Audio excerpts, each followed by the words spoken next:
Okay, guys, I'm back. Jeez Louise. So since basically like January, I've been snowed out of this place. Oh my goodness. So it's been like 6 weeks since I've last stepped foot in here. So I have this huge catalog of things to get through now that everything's aligned and I can finally get in. The first thing on the itinerary, and I want to really focus my attention on for today, it's basically noon at this point. Yeah, like half past noon. So I should get a move on because I got a dinner to go to tonight. I'm back with the Zenith on the bench. I got the parts from Josh, and I'm going to tackle all the belts and all that, and I hopefully will get this thing spinning today. So I already took the shipping label off this box, but here's the CED and business card. Oh, it's laminated on one side. I didn't really notice that when I was opening this package in the house because I was kind of rushing to take stock of everything. So I also got a couple other things from him that I'll need for future players, so I could set those aside. Yeah. So Toshiba, and of course these are the Toshiba parts. Yeah, I got some more servo belts, some more screws, and a couple rolling belts for some 250s. So here's the grooved pulley. It's going to be hard to see in my setup, but he put a nice groove in here. He messaged me saying that this is probably his best work on this for doing this mod, and I gotta say, yeah, that is like really well done, really parallel, and yeah. So, and here's the turntable belt. Yeah, obviously it gets folded up in shipping, but once we stretch this bad boy out over the turntable, it will straighten itself out. So this is the flat servo belt that moves the arm, and I made note last time that I was a little worried about the pulley cracking on the arm servo motor, so I want to check that out. I hope that will stay together, because otherwise I got epoxy, and that's going to add way more time to getting this thing running. And this is the rolling belt that's going to raise and lower the platform, the turntable. So those are the three belts for these Toshiba units. Again, this is a Zenith, but they used the Toshiba stereo chassis for this player just so they could churn it out and meet RCA, satisfy the contract with RCA. So I had yogurt when I came back home this morning to fill me up a little bit. And when I went to bring this to the sink, my mom was like, "Austin, are you serious?"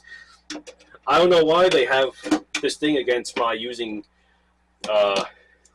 washed yogurt bowls for storing spare screws, but I mean, it really does work. It's a nice little convenient place to keep your screws as you're going through these things. And also, if you really want to be even more organized, I don't really take it to this level, but if you want to be more organized, you can, if you do this, take screws apart in steps. Like, let's say you got to take the case off, and then you got to like take more screws to get to, say, like a, swinging circuit boards out of the way. Well, you can use more yogurt bowls to stack them on top of one another, so you can be like, this yogurt bowl was for securing this board in the way, and then have different yogurt bowls for each section. And I'm just kind of rambling at this point. It's been a month and a half since I last had to do one of these, so I guess And I've also been kind of hibernating because of all this snow, so I haven't really been working my social muscles as much. So I don't think I need to have it elevated. Well, yeah, I know this is all gonna get cut because there's nothing new being said at this point. I forgot there are screws on the back here that still hold the case in place.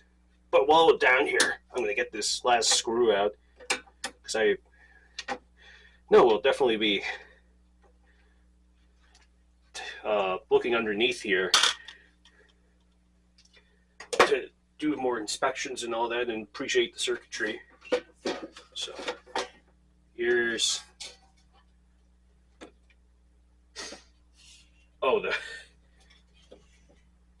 geez, like on the Hitachis, the remote module just stays in here.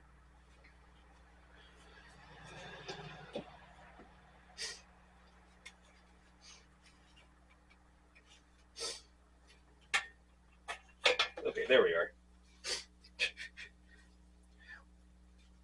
Weird, I don't remember doing that on my stereo Toshiba, but I mean, not like my memory's 100% on that thing. But yeah, let's take a moment and appreciate the bottom here that Toshiba put into. So nice thing about Toshiba is they do label the circuit section. So here's your system control here. There's your microprocessor right there. Stylus, position sensor, arm servo, pulse, interference, suppress. So that's you won't have to worry about that circuit, but if memory serves me right, that's just to if there's any like very high frequency interference, this is supposed to negate that noise. I think is the gist of that section there. Video them on, that's very important. Audio out, again, that's important. Yeah, and then back there, I think is where you would is where you access part of the loading belt there. But let's just not get ahead of ourselves. Let's get the glass screws out. So those are back. Yeah. I really do need to invest in like a. I do want. I was visiting one of my repair buddies out in Pittsburgh over the summer, and when I saw his workstation, and it's actually very nice what he did. He got this idea from one of his friends. He has this carpet that he staples on top of his station so that there's way more protection on the on these cases here, and just the machines themselves as he goes through them and all that. Yeah, and that would be pretty nice in my case, especially when I deal with like super rare equipment like this, because this little kitchen towel here gets dirty. This one is super dirty, so it's still better than scratching this thing against the wood. Because one thing I haven't done yet is like actually like restoring like the cases on like these machines here. Like I know Rene Gonzalez always in his repair videos has basically always done like a section on like him restoring the cases on his machines. That's something I would like to do, especially on the Zenith here, because that definitely has some stains and crap on the top that I like to see I can remove for polish. All right. First things first, where to start? Well, the turntable is going to be the biggest pain in the ass. And we definitely need to clean it out. Clean the belt goo that's on the turntable. Because these belts, they just absolutely love to disintegrate into just total goo. It is, yeah, pretty soon I'm going to be needing to get my gloves. Okay, guys, I had to stop recording and step back a bit to think of what I want to do. I think I'm going to replace the loading belt in back there first. I was looking through the Toshiba service manual, and since I ultimately want to remove the turntable to thoroughly clean it, it says that the turntable needs to be in the raised position. Well, it's in the lower position now, so it makes sense to clean. Since I got this loading mech in the back is going to turn anyway, I might as well just have that be the first thing to clean. So to do that, we gotta turn this upside down. I wasn't going to start singing there. I'm trying to find a way to balance this thing so it'll stay upright, but I don't know how much it'll want to do that. Okay. And I also will note that I did go ahead of time, kind of wipe off the parts of the belt that made contact with the bottom chassis, because when I first went to flip this thing up, those loose belts were like bending over and like touching the turntable, and I don't want to clean more turntable belt goo than absolutely necessary. So I just want to make sure the mic's still on. Yeah, the light's still on. Good. All right, so the you'll get an appreciation for Toshiba engineering when you see how this main board, where all the magic happens, how it's held in place. So clips in the perimeter here.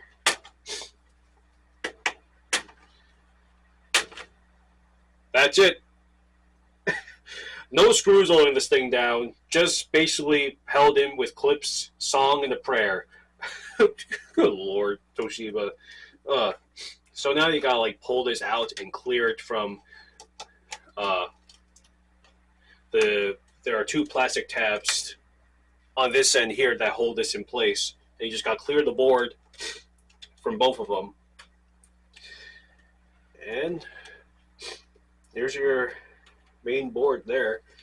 Oh my goodness, can I get this thing to flatten down a bit?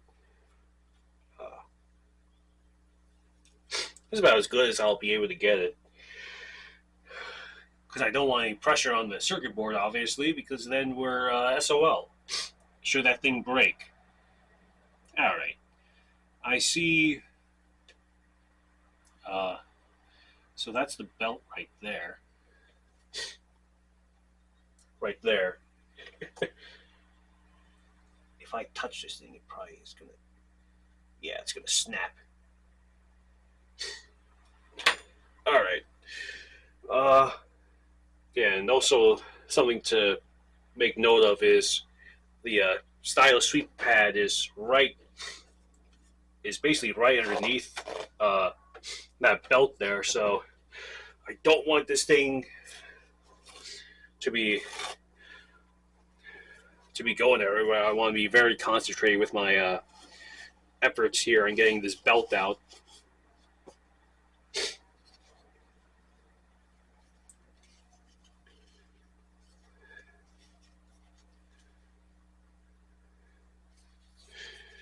I mean, it's kind of staying in shape. Reasonably enough.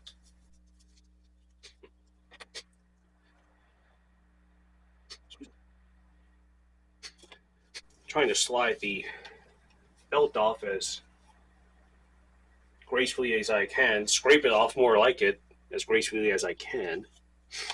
With a dental pick here.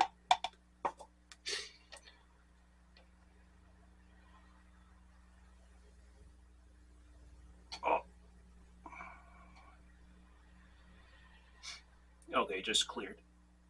Oh, here it comes. Alright, that wasn't so bad, and I'm pretty sure we didn't hit the stylus sweeper pad, so we should be golden. I will say I did The stylus is not in here now. It's in one of my G players in my room. The stylus does work, so we clear that hurdle. Okay, so we didn't. So not much leftover goo to clean up, which is very nice indeed. I know I said this in the previous video. I think it was the Quasar restoration video, but my box of cotton swabs was exposed, and the occasional mice that do get in here that I do have to deal with on a somewhat not regular but on a decent basis. They definitely got in there and made a mess of a lot of them. Most were unaffected, but there's some that were still chewed up, and this seemed to be one of them. But you can see me; I'm so desensitized to it that I didn't even really think twice when I went to grab this. All right, so this worm gears cleaned up. Now let's get to the motor pulley. That one's, I can still tell there's a little bit of belt on that motor pulley, so I can just rotate it.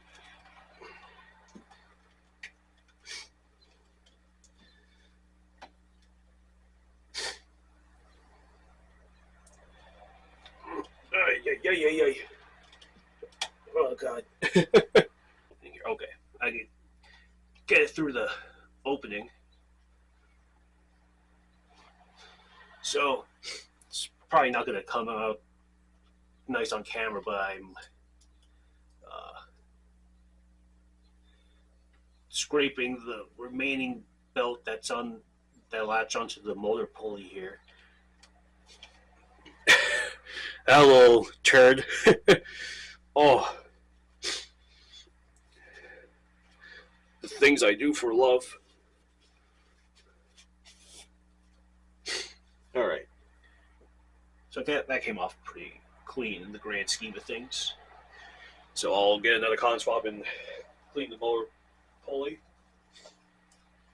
Okay, that's definitely going to suffice. You don't really have to split hairs on cleaning off the belt glue. You just got to make sure that there's no major goop left that's going to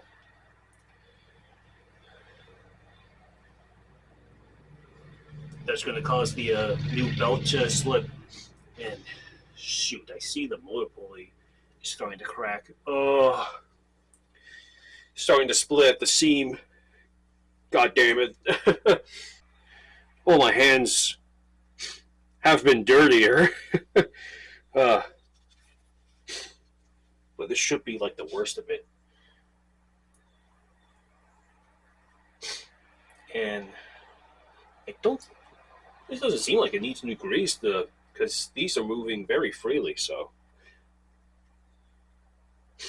I won't, if it ain't broke, don't fix it.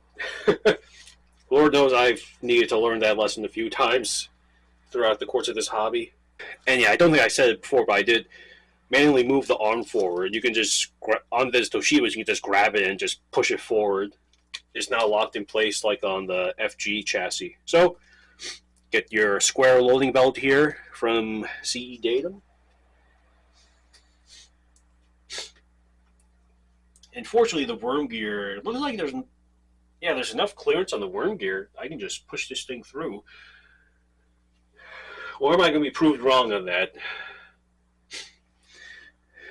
I don't know if I specified this before, but the standard Toshiba that I got this last year, I did not. The only thing I had to do was the turntable, give it a new pulley and a new turntable belt, because I got it from a guy who was doing the maintenance on it, but so he stopped. So he got the new arm belt, the new loading belt on. He cleaned all that up, but he was running into a quote-unquote power supply issue, but which was just ended up being a confused microprocessor. So that's why I got it free of charge. Local pickup too. Guy gave it to his aunt in the Philly suburbs, outside Philly. And I picked it up from her house when she wasn't home. It's definitely one of the weirdest pickups I ever did, because she never responded to my texts. I just said, "Hey, I'm coming over." You picked up the player. When I got the player, I just said, "I got the player. Thank you very much." And she never responded to my text messages. So, but yeah, there's like this one. There's like this one gap here that I can't really clear the belt through. Unless I really push on it. Even the weather's warmed up, which is why I can get in here today, but it's still dust and all that, so my nose is still stuffy. Okay, how do I want to do this? You shouldn't have to take this apart. It should just... Okay, there we are.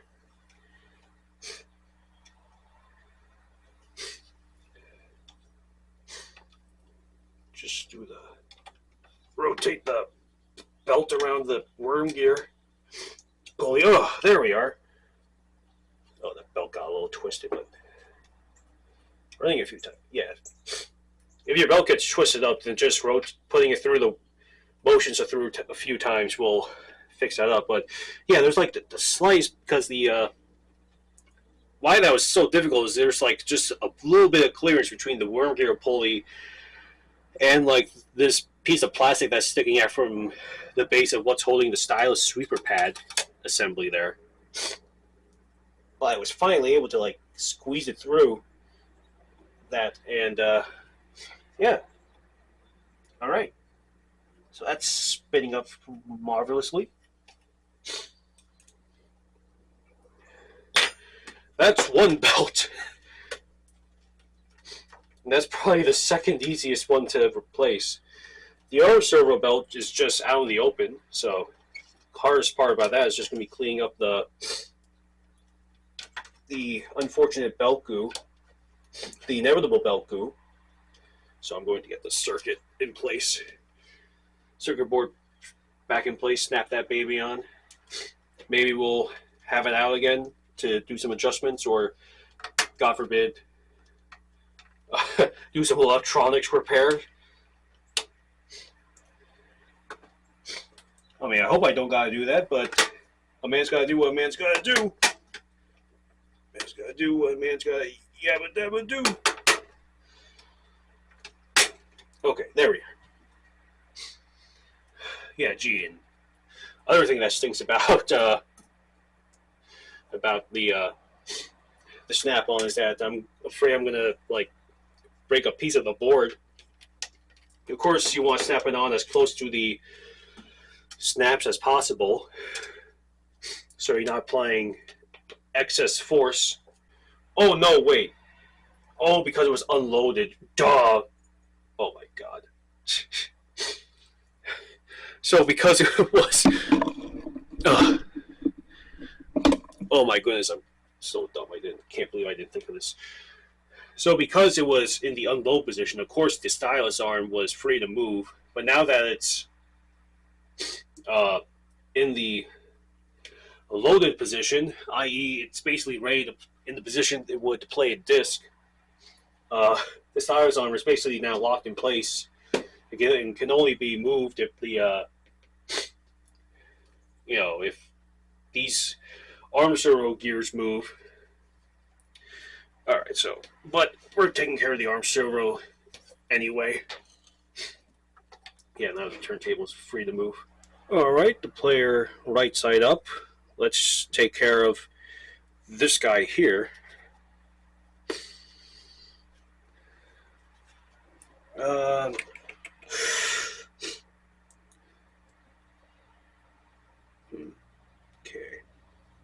I mean, of course that was going to happen, but I'm trying to think what the route of least Velcro on my least Velcro I gotta deal with is with the method to get have to deal with the least of it. So I would like to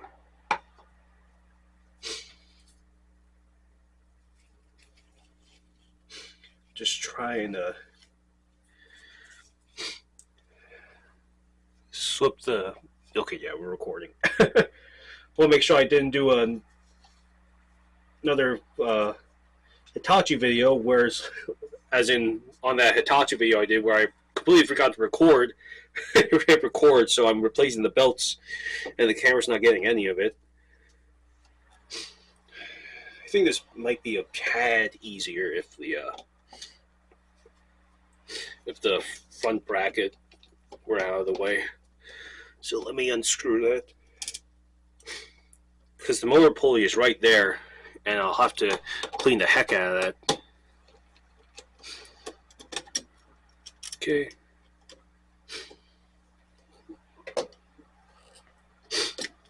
Well, I suppose I can only get it so out of the way.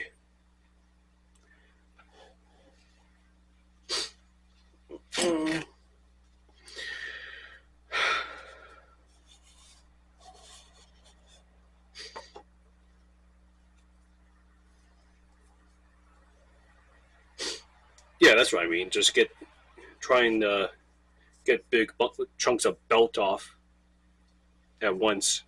Of course, you can only really do that if it's a part of the belt that's not really glued to anything.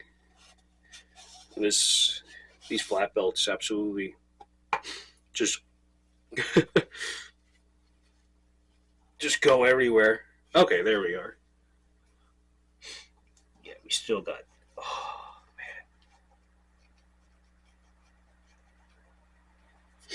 man! All right. It's about this time that I think I can go to cotton swabs. And of course, the trick is not to spread the goo around. That is to say, when your cotton swab's already saturated with belt goo, don't go switch to the unused side. Okay, well, let's clean up nicely. Thank goodness.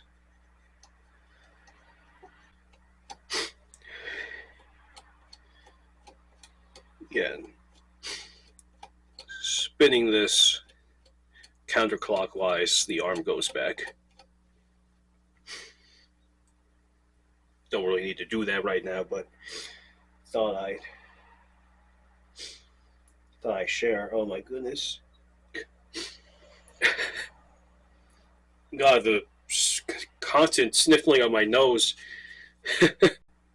Alright, that's a little concerning. This camera twice now has crapped out on me, so I power cycled the camera to see what that'll do. If it keeps doing it, then I don't know what else to do. I wasn't expecting to troubleshoot my camera today, but I'm just, with the paper towel soaked in isopropyl alcohol, I'm just getting the belt glue off the motor pulley here, and it looks like I did all I could. I see a crack in the pulley, and and there's belt glue that got embedded in those cracks, which is a little funny.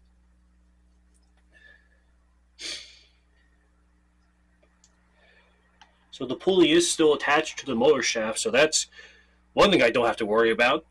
But it looks like something that will be an issue in the future to come.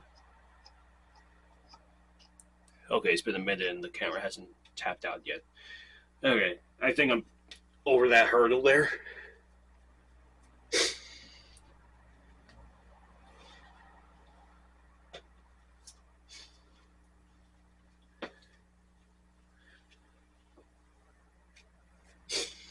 Alright, now get the Toshiba servo belt from CE Data.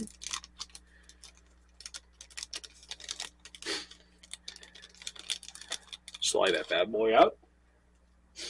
And this is just going to be super simple, just going to be the easiest belt we do today. Just wrap it around there. And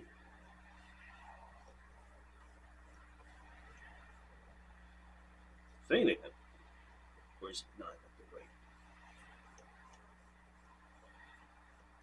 No, it's working. Yeah, it's working. Okay. At first, I thought the belt was too big, but I guess it has a good grip. All right. Oh my goodness. Well, it's about that time for my daily dose of Vine. Oh man, this is gonna suck ass. Oh, the belt kind of. That's cool. The belt kind of fell off the turntable, but I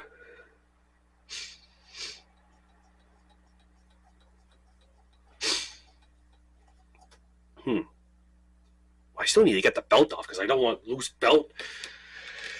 I don't want the belt loose in there as the turntable spins up. And of course, I can see there's a little bit of belt still stuck on the back. So this circuit board here looks like it's just held in by 2 screws. I do think I want that turntable up and out of the way. Okay, got my yogurt cup there. Well, I'm kind of abandoning what I said before, and I'm just going to put the remaining loose screws elsewhere. So there's 1 screw there. It looks like it's just this guy here.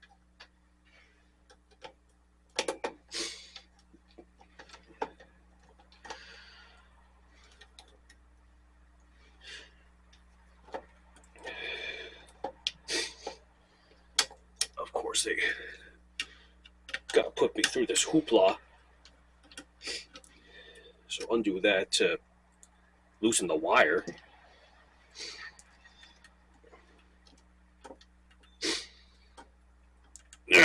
Okay. I'm gonna get a paper towel so the arm can rest on something a little more forgiving.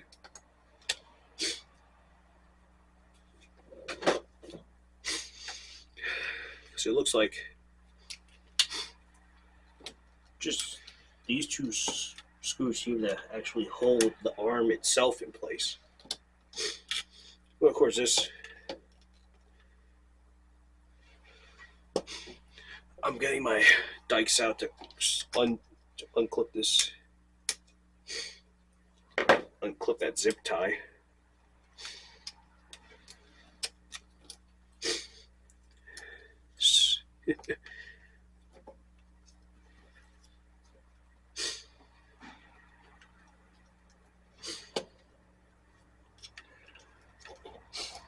Okay, now I have more direct clearance of the arm here, so there's 2 screws with washers here that are actively holding.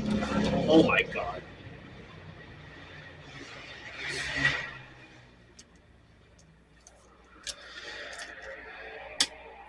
Ass wipes. So there are 2 screws with washers here that look to be holding the arm in place. So undo those. Because even if I push it all the way back,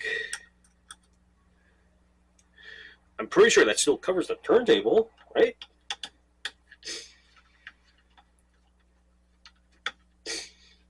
Oh, wrong screw. Sorry, wrong screw. That was my fault. Okay, because if this is the right screw, this arm's going to come crashing down. I can't have that. No, sir. Oh, there we are. Okay, so, and then just pull it out straight. Easy, easy, easy, easy, easy. Oh yeah, that's gonna fall down too. Oh yo. Starting to sound like my grandma. She would always say that. I think now's the time to get gloves. So I have to imagine this thing's going to be messy as all hell.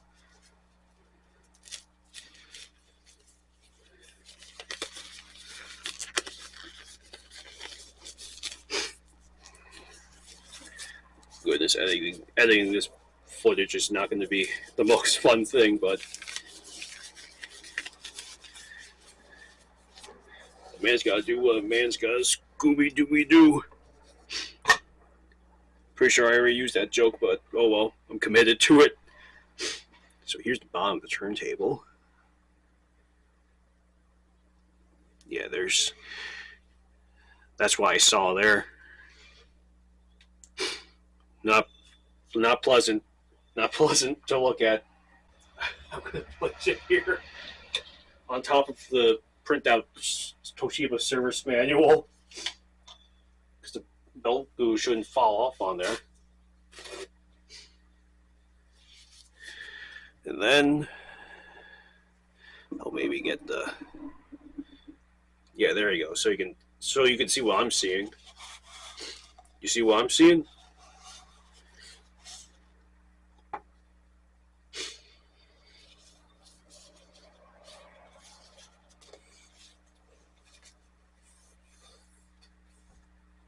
Yeah, oy.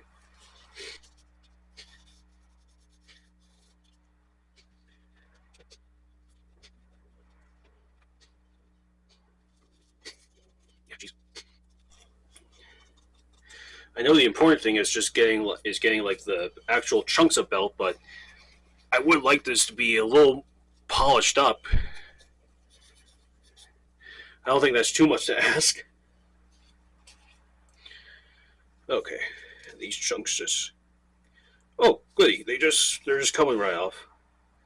Excellent.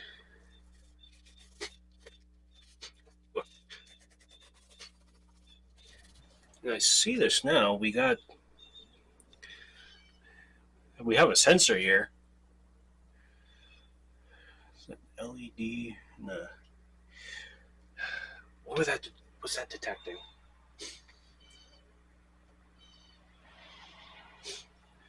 Ah, okay. Okay, so it's like a phototransistor. So I just looked at the turntable and there were like 4 cutouts. So it looks like that phototran. I'm pretty sure that's what it, actually I don't think it is. There's only 2 leads. Anyway. No, wouldn't there be? I obviously am not up to speed on my on my phototransistor, but looks like there are 4 slots in the turntable. When I bring the turntable back to the camera, I'll show that off so you see what I'm seeing. But there are 4 slits on the turntable, and so they would go, so that means the light would pass through 4 times per rotation. So I guess that's what the Toshibas use to monitor speed. That's interesting. I actually never thought of that. Yeah, because there are no, I mean, it's a DC motor, so it doesn't have the magnets on the inside like on the RCA players.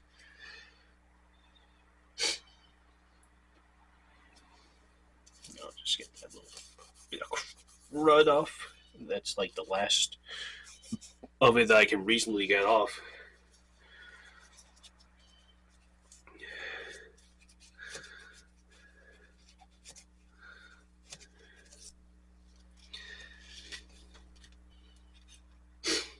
So I obviously don't want to touch the top of the turntable. So I'm just gonna try and get these fragments of old belt off. Oh my god, I'm making this more fucking complicated. Okay, yeah, because they're just coming off. I spoke too soon. Okay, so I kind of put together this little thing here. I'm just going to rest the turntable on some paper towels on the chassis. Because I'm like, where the heck else can I put this down so I can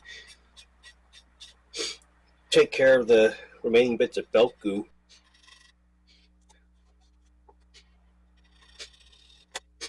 I wonder if this is an instance where paper towels would be better suited at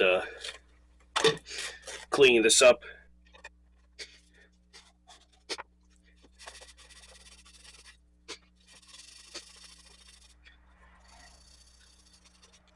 Well, gotta face facts that it's more stains at this point than like actual goo, because it looks like the goo itself is gone.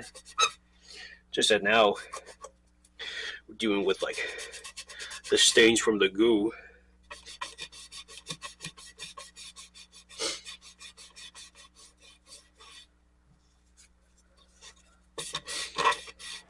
Alright, so I'm pretty satisfied how that came out.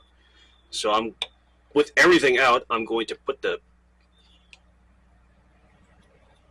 motor shaft on. Okay, there's kind of get like the sweet spot where it's not scraping against the bottom.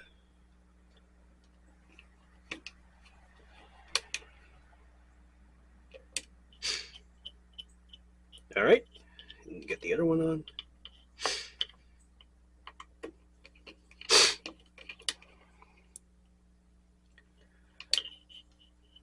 Yeah, that's, yeah.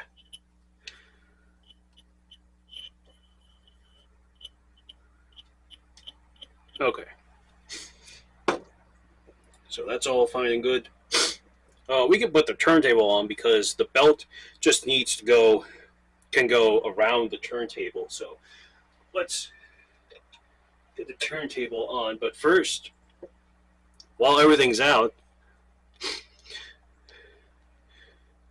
I think we should give this thing a little bit of that Omni Lube. You can get this from CE Datum. I've had this bottle here for at least since last summer, but I'm pretty sure might have been longer than that. I've really only used it like once because I really only need to take a whole ass player apart like fully, like one time that I can think of. And of course, when you're doing that, you should always lube up the turntable shaft. I guess I could just put the bottle there and then take it off once I'm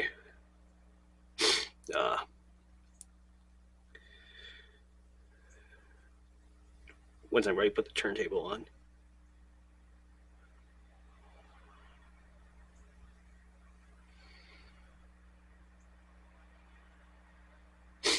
Again, that'll be plenty. We'll probably never have to worry about the turntable again.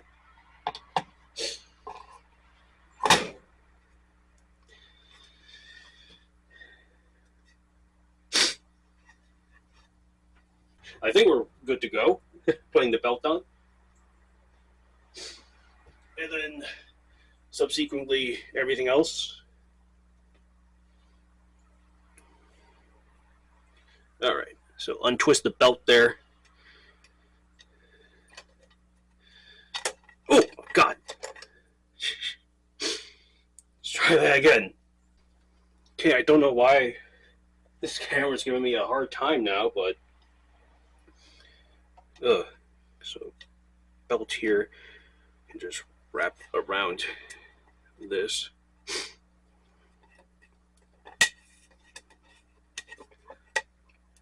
And okay. So I'm afraid it's going to go like underneath the turntable.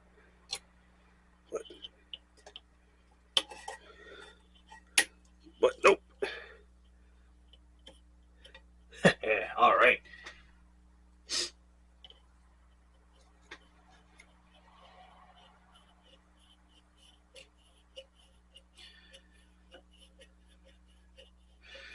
Okay, now let's put all this back together. So let's start with this guy here. You want to clean this out off. So I'm dirty hands. Okay. There. Next we get arm. This camera crash. I don't know what I'm gonna do. It's really my ass. Wait. Okay.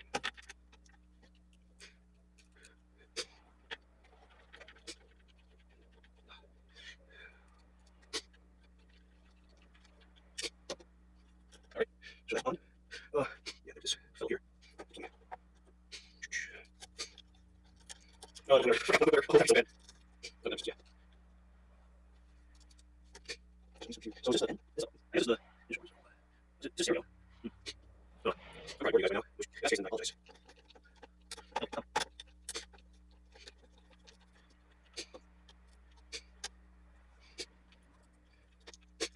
Okay, that's right there.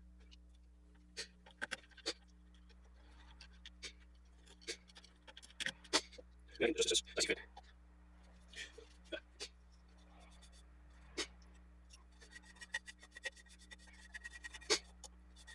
Right here. Oh.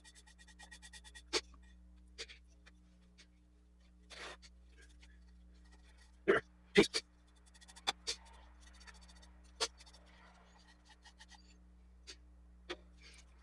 Yeah, that was a business.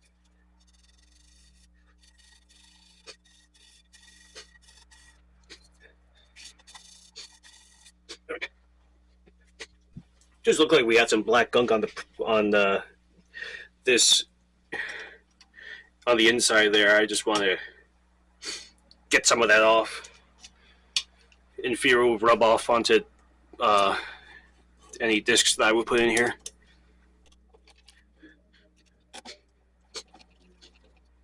Okay, just get this right on.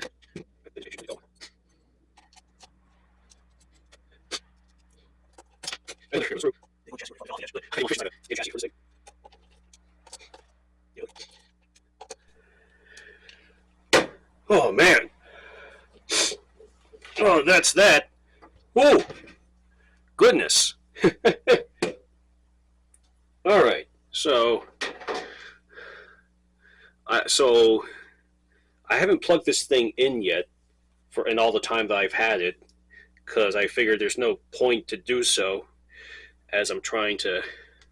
So I can't even use it until I do the maintenance on it. So this will be a first. I know it powers on, so.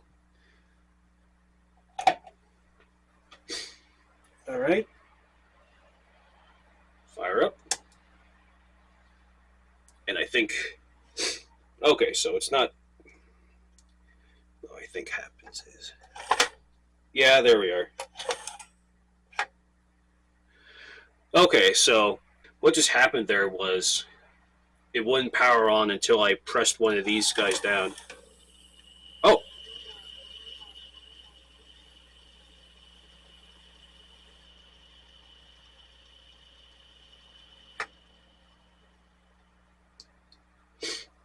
Wow, so you really gotta hold it down. Alright, with the camera in a much better position now that you don't really need the bird's eye view anymore. To reiterate what I was trying to say before, so put on power. So yeah, TV sprang to life there. Oh my goodness. I went to hit the volume down button, but my finger slipped and hit the volume and hit the power. Yeah.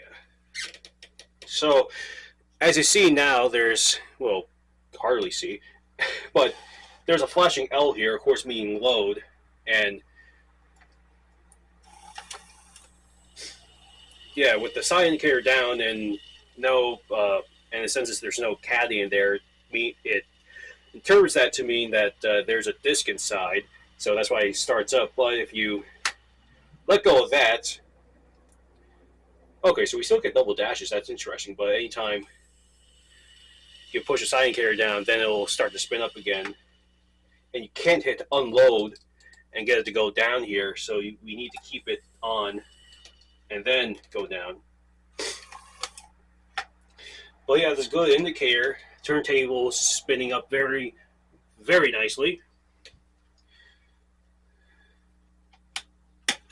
I say let's get our stylus in here, which I've already brought in. Yeah, this is the stylus that came with this. I'm pretty sure I saw this. I showed this off before. Actually, maybe I didn't. I can't remember. Yeah, here's the moment of truth, I say, and then take 1 minute to get my test disc out. So, oh my god, I can't tell you guys how nervous I am. First off, there's no belt gooey that I missed, right?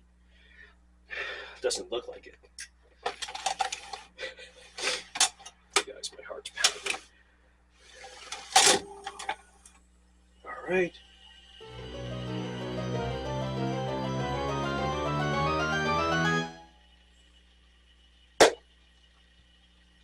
And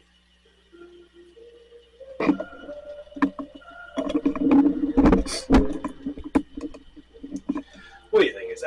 Is this thing fixed? I think this puppy's fixed.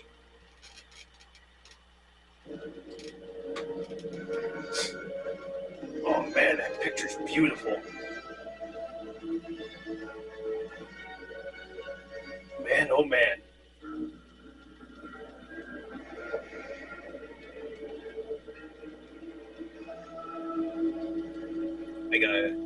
Don't mind, I gotta get a picture so I can post later. Oh, this is incredible. Yeah, the servo belts turn in and all that. Yeah.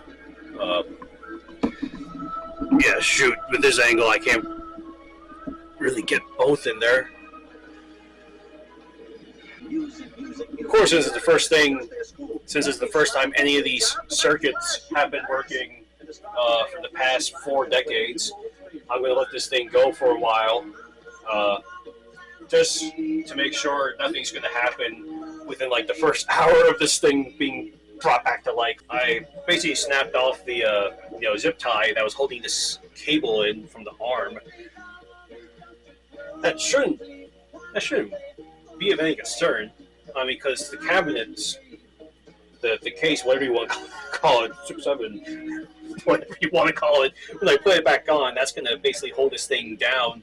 So it's not like it's going to, plus this thing's screwed in, so it's not like it's going to, really go anywhere it shouldn't, but. Alright, bring this bad boy over here. So these are the rapid access, visual search 16, 14, pause, and this is the audio mode for bilingual discs. So play is obviously good. Let's make sure everything else is fine. So visual forward, it's looking A-okay. Visual back. 4 times speed, that is. Yeah, no alarm bells going off. So this is the faster visual search.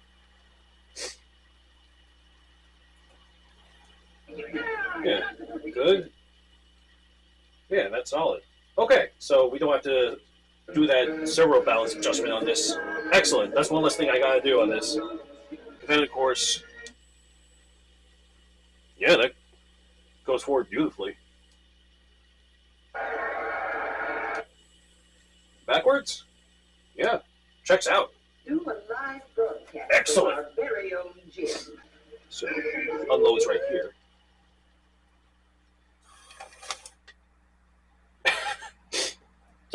Gee, that stopped dead in its track. Wow. So, yeah, get that in there. Oh, man. Man, like the non-RCA, funny enough, RCA being the, reason the format exists, their players, there's always like some resistance when you when you are like low inserting caddies on basically on any of the non-RCA players, the caddy just slides in like smooth as butter. It's kind of a funny observation. I thought it was funny. All right, moment of truth. Basically, the part of the reason why you want this player for that full stereo sound. All right, let's hear it.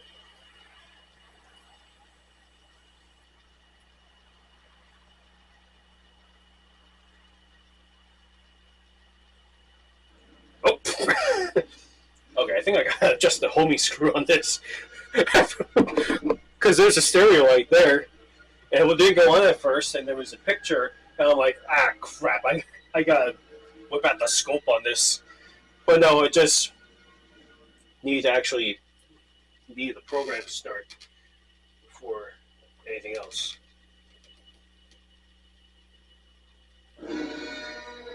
Oh yeah.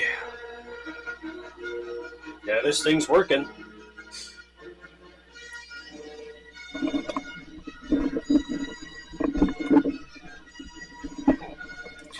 Yeah, so I had to look at the front cabinet to remember what lights are what. Obviously, this is side 1, side 2. That's the unload.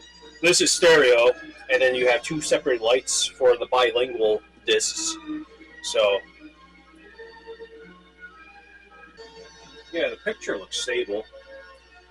One thing I'm looking for is making sure that the arm transducer here is good, and that there's no horizontal jitters in the picture, which would point to something wrong in the time-based correction circuit. But I mean, obviously the image is stable, but I'll need I'll need something a little more with less motion in it to like make sure there's no jitters in the picture. But I mean, basically that looks solid just from where I'm seeing it. And of course, when I plug this into my setup, there's the equipment I use already has pretty darn good time-based correction, so that should fix any minor jitters that the final picture may have. I'm just talking. I'm just talking here out loud. Don't mind me. Let's move that forward a bit because I do want to.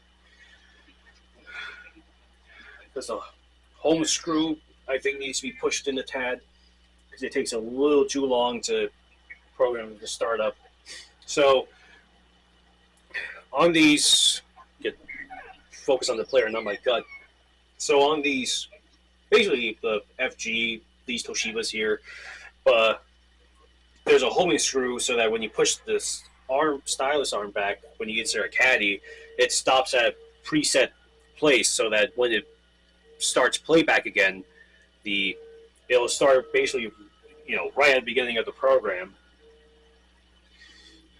On this one, the home screw seems to be set a little out so that it takes a few seconds for the stylus, to basically hit like the start of the program and for playback to commence. So I'm going to just home screw is right back here. You can even adjust this. Yeah, you can. You can adjust this with the cabinet on because there's a little slot there in the back. But on the Toshibas, it's just a Phillips screw, fortunately. So right, tighty, lefty, loosey. So you turn it to the right, that'll push the screw in, and thus it will start the stylus more center. I'm sorry, it'll start the stylus more into the disc. If I go back now.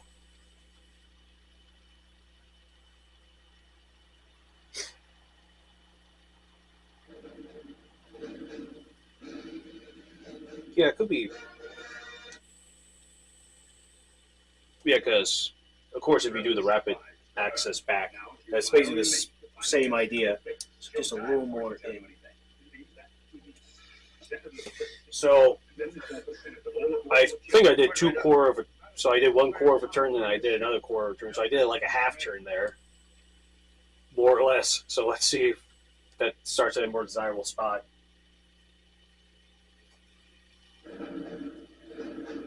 Yeah, we don't really have to split hairs with this.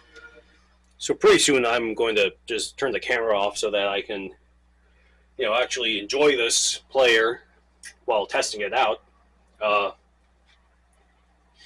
But I do want to, of course, well, I shouldn't say of course, maybe it's not obvious, but I do fortunately have a good stereo service disc, inside the house, but this is my beater copy just to do, in the pinch alignments and all that. And since side one is playable, I still use it, so we can actually use this to adjust the landing, so that's perfect. Well, hold up, the landing's good because I don't want it out, I want it more in. What am I talking about? So, yeah, the start here on an RCA player would show 72, and then it would become 0, I think, around here. But on the non-RCA players show a 0, so I don't know why the code, the DAXI on the discs, or the translation differs, but okay, there's nothing interesting here other than it does show a stereo indication light.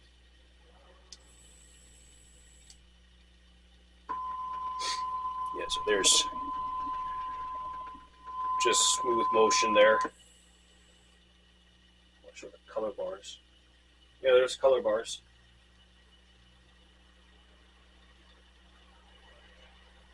Yeah, it all looks. Nothing juts out as like, oh, this is off alignment. Everything looks solid to me. I mean, it's something I can do in the future, but for now, I really don't think it's necessary to go in with the alignments. Okay, here's our first encounter with a bilingual. So, okay, my camera loves to crap out at the most random of times, but yeah, there's your. Alright. That's annoying. So this is Icarus, where on the stereo disc, audio A is the main program audio, but audio B is a test tone.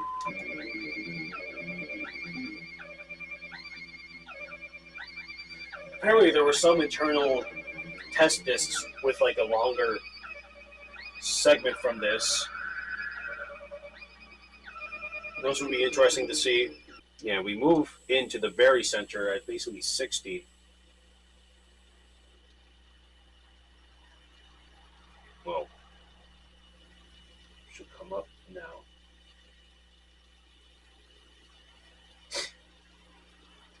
Yeah, this is meant to be. Well, the thing is that the disc is so contaminated that it's probably not the. Interestingly, this is called bilingual. The disc is so contaminated that it's probably not going to be accurate anyway, just because you see all that noise on the screen here. Good Lord, I don't want my player to play this. I don't want this good player to play this crap anymore, and then it needs to. I would need to play with my clean copy to know for sure. I just wanted to do this for fun and to actually get use out of the bilingual. So, this baby is basically good to go.